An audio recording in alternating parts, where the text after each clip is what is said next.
Now the air is getting colder. Okay, so we're doing this record that has a jazz kind of tilt to it. It's not full out jazz, but anybody who plays full out jazz will be like, whatever. But we wanted to kind of tip our hat to that, in this. And in that, and kind of music that was from a different era. And so in my mind, I go, well, this is how that was played. Lori and I went out to a couple of jazz clubs in Nashville before when this was happening, and just to see these incredible musicians on stage creating in the moment. I mean, I was just blown away. Yes. I mean, just absolutely blown away so many nights. And everybody with us is an amazing musician. Let's take advantage of that.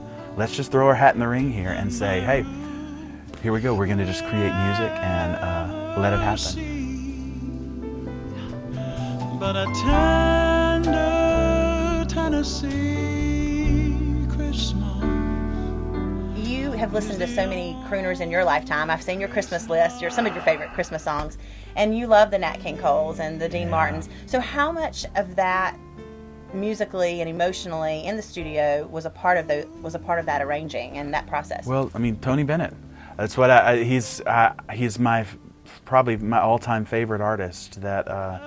And so that was a big part of that, kind of going, a lot of what this music is. You talk about crooners, and to a large part, what that means to me is that it's about the song. That they deliver a song, and they deliver a message, whatever that message is, and it's not about production. It's not about any of that kind of stuff. It's really about a great melody, a great lyric, and trying to do your best as a deliverer of that. And so that's what is so great about that. That time frame of is really about delivering a great song.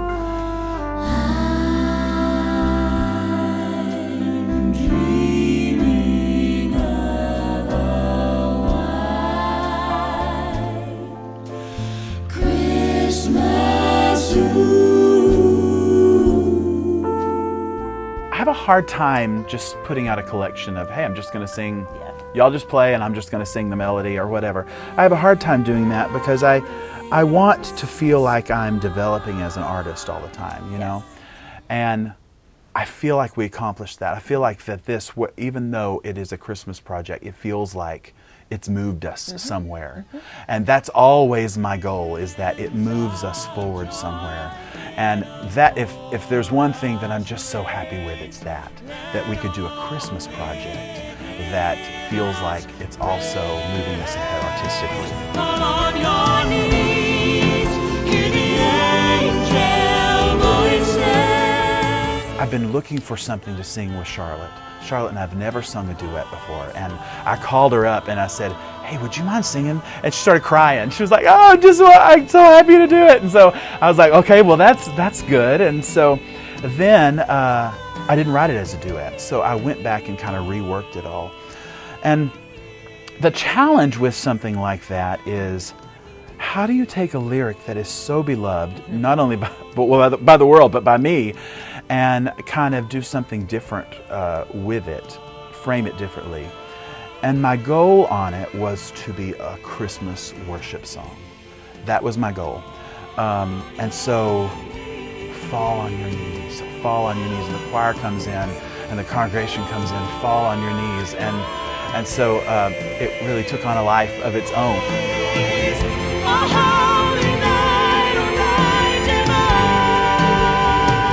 As I sat down to collect these, I was like, okay, I don't want to just, I want this to mean something and mean something together. I realized for myself, because I wrote a lot for this, I realized this can never be finished being written about. Yes. This is the greatest story ever told. It's not like, okay, it's told, it's done, Yes. it's done, and so all the songs are written about it. That's not going to happen. It's not going to happen for me. It's not going to happen for the world. We're still going to be writing songs about this, and watching plays about it and reading stories based on it. It is the moment that changed human history, and it will never lose its depth of content. Yeah. So that felt really, really good that we could accomplish something like that. Yes. Well, thanks for your time with us, and thanks for sharing. We're Thank you. excited about the release. Can't wait for everybody to hear it. So. Me too, and I hope they love it.